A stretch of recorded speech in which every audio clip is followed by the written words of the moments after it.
Digníssimo presidente da Academia Paulista de Letras, Dr. José Renato Nalini, caras confreiras e confrades, colendas autoridades, queridas amigas e amigos, amados familiares.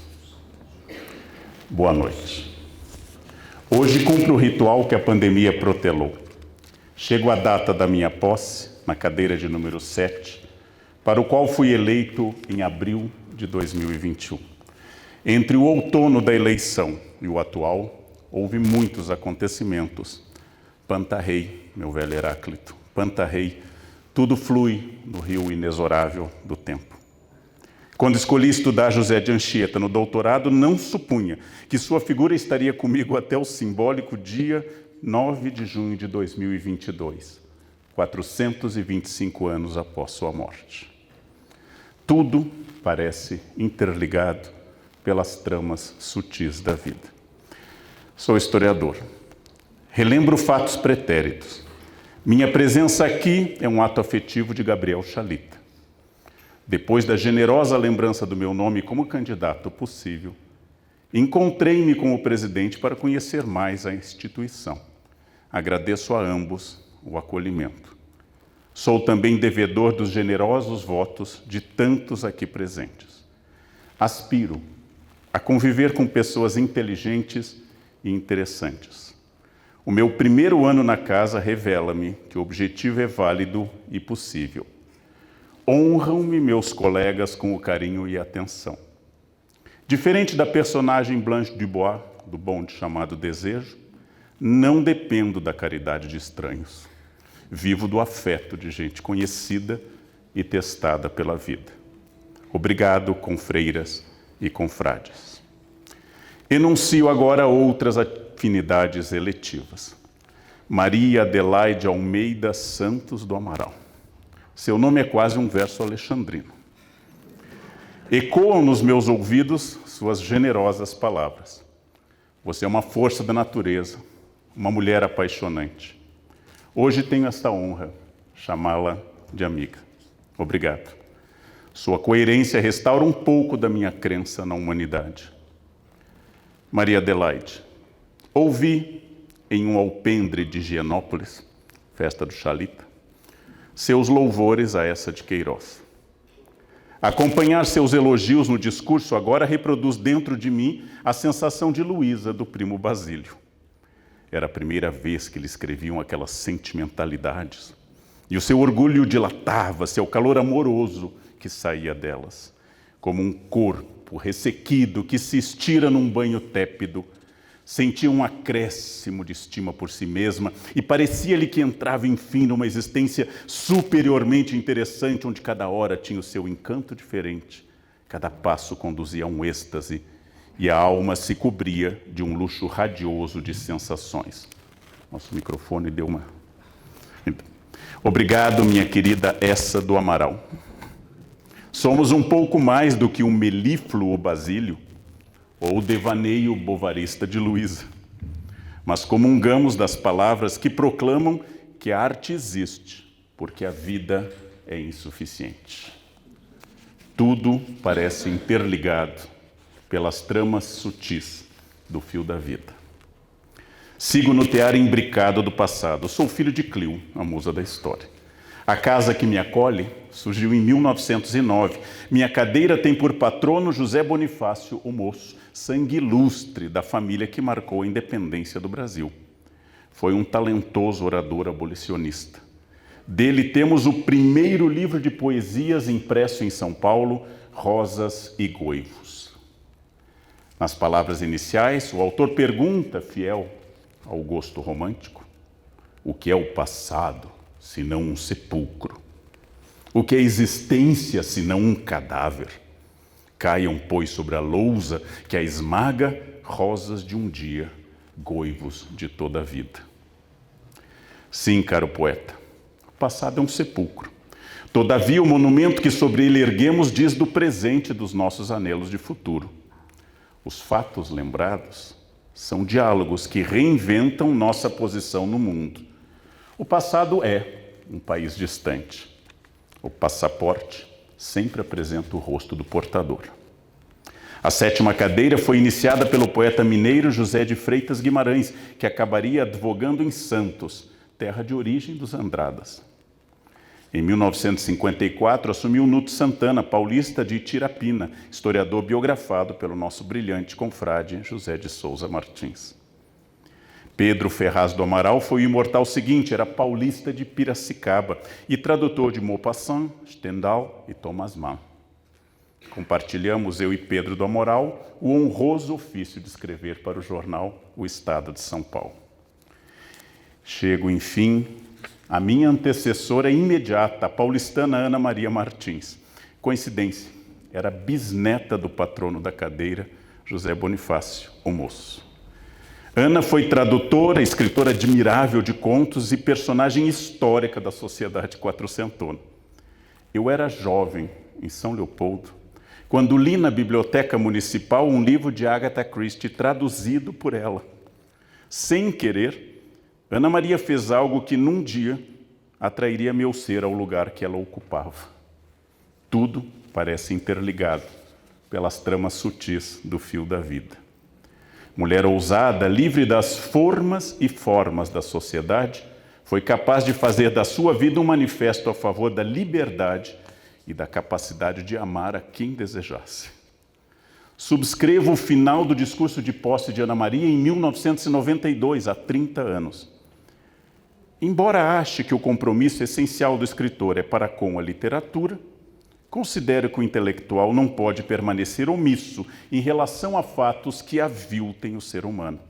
Ele imprime para a sua geração e para as posteriores seu testemunho, sua visão e sua interpretação do tempo.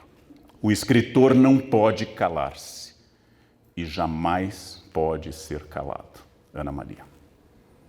Ocupo agora o lugar dela nesta casa. É cátedra tomada pela alta estirpe dos que me precederam. Clamo que nos desafiemos contra a mediocridade polarizada que abala nossa civilidade, afrontando, inclusive, a noção de Estado democrático de direito. A Academia Paulista de Letras foi e sempre será uma resistência ao arbítrio e aos devaneios de celerados autoritários. Repito a bela ideia de Ana Maria. O escritor não pode calar-se e jamais ser calado. Vivemos dias aziagos. Sou precedido por gigantes e aninho-me em seus ombros na ambição de novos horizontes. Ainda me sinto desolado pela perda recente da imensa Lígia Fagundes Telles, com quem compartilhei um único momento ao vivo e centenas de horas como leitor apaixonado. Estou animado pela renovação recente desta instituição que incorpora mais mulheres e quebra paradigmas. Para minha alegria especial, elegemos Djamila Ribeiro como digníssima sucessora de Lígia. Lembro que sob este teto temos lugar para ouvir rosas e goivos. E, igualmente, um belo poema da saudosa acadêmica Renata Palottini intitulado LGBT. Viva a tolerância ativa, apanágio da democracia. O passado é meu ofício. Invoco meus pais, Renato e Jacir, estariam aqui orgulhosos se o tempo não ceifasse aos bons com ânsia voraz. Venho de um lar amoroso que estimulou a leitura. Esta foi e sempre será a minha herança mais sólida. Meus amados irmãos Rose, Renato e César, seguimos uma tradição muito afetiva que passa agora aos netos.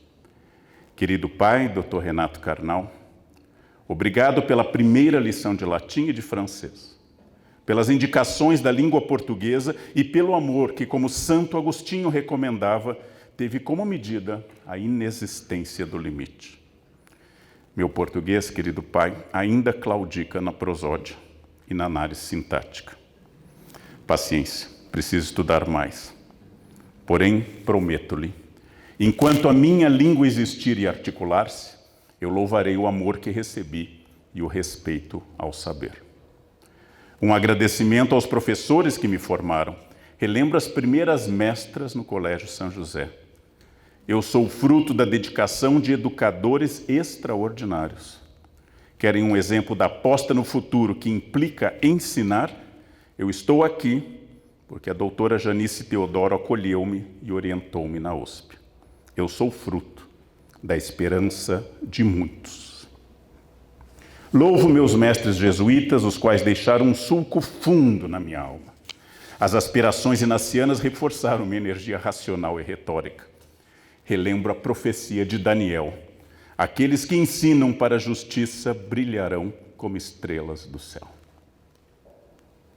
Tenho o coração transbordante de gratidão nesta noite. Recebi mais do que dei. Confiaram em mim além do meu merecimento. Errei e cresci. Tornei-me professor por ter sido aluno. Aos meus formadores, minha devotada gratidão. Lembro-me de intermináveis pesquisas em arquivos no México e em Sevilha, em Paris e no Brasil. Os documentos emocionavam-me até o ponto de chorar. Quando jovem, as lágrimas eram de prazer epistemológico. Depois, passaram a ser por causa da rinite, excitada pela poeira das caixas. Fui feliz nas 3 universidades que me marcaram. A Unicinos foi minha alma mater. A USP foi porta de um novo mundo. Sou particularmente grato aos colegas e alunos da Unicamp, onde trabalhei por quase 25 anos. Aprendi muito e tive alguns dos melhores momentos da minha existência lá em Barão Geraldo. Como expressar a gratidão aos meus milhares de alunos? Alguns estão aqui hoje, tornados mestres e doutores. Dei aula por 40 anos. O giz entrou nas minhas moléculas. A sala de aula definiu-me. Emociono-me quando reencontro alguém que evoca a palavra mágica, professor. Falei de pessoas, chego ao lugar. São Paulo, comoção da minha vida, que me trouxe títulos, carreira, fama, amigos e um grande amor. No Planalto de Piratininga, publiquei meu primeiro livro. Li certa feita que encontramos um lar de verdade quando não conseguimos mais mudar de endereço. Fiz da Pauliceia desvairada meu refúgio. Aqui vivo. E aqui gostaria de acompanhar o inverno da minha biografia. Amo esta urbe desde o primeiro instante. Nunca me esquecerei das minhas origens meridionais. Todavia, não desejo estar em outro lugar. Minha casa é São Paulo. A cidade dos diálogos tensos, a tábua indígena, a Vila Bandeirante, o Burgo de Estudantes, a metrópole do café, a cidade fabril e o universo cosmopolita atual. Aqui estamos, senhoras e senhores, na nossa cidade, em ambiente refinado, e logo mais abriremos caminho no meio do Arouche, entre pessoas em situação de rua. A cidade em que vivemos definitivamente não é fácil e nem sempre é justa. O sonho do jovem estudante Anchieta reúne um generoso estuário. Aqui os filhos do cacique Tibiriçá tomavam águas, então confiáveis, do Tamanduateí e do Tietê. Aos hídricos e sonoros topônimos indígenas sobrevieram fluxos do Tejo e do Tibre, algo do Reno, muito do Congo, ondas nipônicas, águas do Titicaca, e sempre a presença generosa e produtiva dos imigrantes de todo o país, especialmente dos nordestinos. O palimpsesto de Andrade é arte-processo que se enriquece com cada nova contribuição e que a força de São Paulo seja argumento definitivo contra todo o racismo. É divertido citar uma ideia de Roberto Pompeu de Toledo. O Rio de Janeiro usa a música Cidade Maravilhosa para um autoelogio. São Paulo tornou seu hino informal uma lembrança do risco de atraso. Não posso ficar nem mais um minuto com você. Que abismo! 2 belos mundos distintos para além da bolacha e do biscoito. Podemos até citar, para quebrar a sisudez, nosso querido José Simão. Diz ele que o paulistano tira férias para estressar o Brasil. Que diferenças! Uns contemplando o esplendor da Guanabara, outros mirando o seu relógio, em busca do trem que sai agora às 11 horas. Non duco, dizemos altaneiros, ninguém manda em mim a não ser meu relógio. O trem para o Jaçanã é nosso eterno retorno. Falei do passado e do lugar. Apontei a graça de certos humores regionais. Chego ao meu presente de exposição pública. Os riscos são grandes. A fama tem um pouco da fórmula da teoria do medalhão de Machado de Assis. Sucesso pode ser uma gramática desafiadora. A notoriedade ganha sua própria dinâmica e tende a negar oxigênio quando o incauto, deslumbrado, supõe estar nas alturas. As redes sociais são o sol que queima a cera de todo Ícaro ousado. Desejo beber a ideia lacaniana avant la lettre de Rimbaud. Eu é um outro.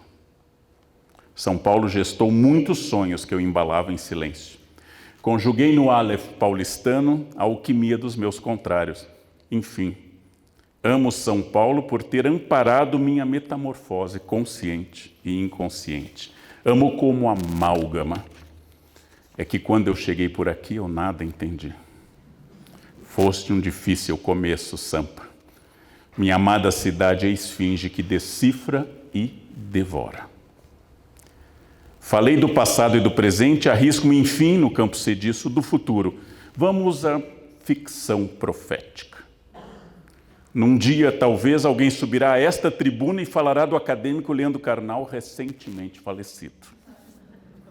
Tecerá os esperados louvores, entretecidos com brocados de retórica. Suponho que apanhará nos campos de centeio dos meus escassos méritos frases a esmo e episódios anedóticos. Minha memória será burilada, como preconiza o costume acadêmico. Assim começará uma nova carreira a partir de um ocaso. Tudo tem seu tempo. Há um momento oportuno para cada coisa debaixo do céu, diz Salomão. É natural. O amanhecer só é possível quando a noite perde a batalha para a jovem luz. Trata-se da ordem natural das coisas. Tudo tem seu tempo e sua hora. Suponho, ou meu Narciso devaneia, que meu nome será evocado em solenidade similar à que vivemos agora. A genealogia da 7ª cadeira terá avançado uma casa e o novo ator do xadrez acadêmico celebrará as peças que já saíram do embate. O jogo segue sempre. Torre, bispo, cavalo e rainha vão todos para a mesma caixa dos peões. Queria assumir o posto de oráculo e afirmar: ao chamado da minha sucessora ou sucessor, de alguma forma exercerei a imortalidade dizendo presente. Sim, prometo, como as bruxas de Macbeth. Farei advertência sobre os riscos e possibilidades das ambições. Desejo fazer eco aos versos de Drummond. De tudo fica um pouco. Um pouco do teu medo, do teu asco, dos gritos gagos. Seguindo o poeta de Itabira, se de tudo fica um pouco, por que não ficaria um pouco de mim? Quando a pessoa que estiver aqui evocar do fundo do tártaro minha memória evanescente, murmurarei sutil e com voz etérea, usando as palavras de alguém mais capaz, Paulo Bonfim, ao tomar posse nessa casa no ano do meu nascimento, 1963. Aqui, em Campos de Arouche, nossa fé e nossa causa, nossa luta e nosso sangue, nossa paz e nossa guerra, nosso chão, nosso amanhã, nosso amor e nossa luz, respondem numa só voz, presente, sempre presente. Não encerro com a voz de Paulo Bonfim. Evoco o santo do dia, José de Anchieta. Como eu, ele veio de longe e amou esta terra. O canarino viu-a nascer, eu a vejo plena e madura. O poeta e catequista estava refém em uma guerra colonial, cercado de riscos. Em 1563, louva a Virgem Maria nas areias de Iperoig. Em latim, celebra seu desejo, que hoje traduzo de forma muito livre e compartilho. Embaixo deste céu, que é morada de todos, viver e morrer com prazer. Este é o meu grande desejo. Sinto-me tomado pela bruma intensa que Roland evocou a Freud como sentimento oceânico. Dissolução e um mundo sem bordas ou limites. Muitas urdiduras e fios desconexos que aqui, do alto da tribuna, parecem fazer sentido agora, olhando para este grupo.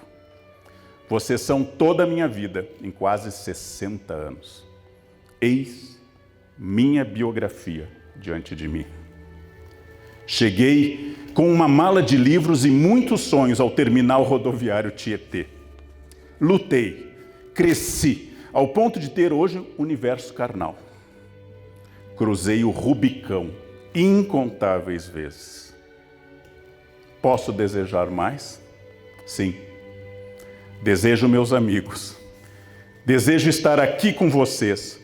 Uma conquista usufruída de forma solitária é a terra devastada de T.S. Eliot. Um sistema povoado de afetos é a visão final de Dante, pois aqui desfruto com vocês do amor que move o sol e as outras estrelas. Obrigado a São Paulo.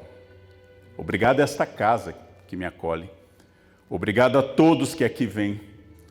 Não temo a morte, porque amo muito a vida. Sou imortal hoje, no sentido pleno da palavra, vivo no coração dos que me contemplam agora. Sou feliz entre vocês.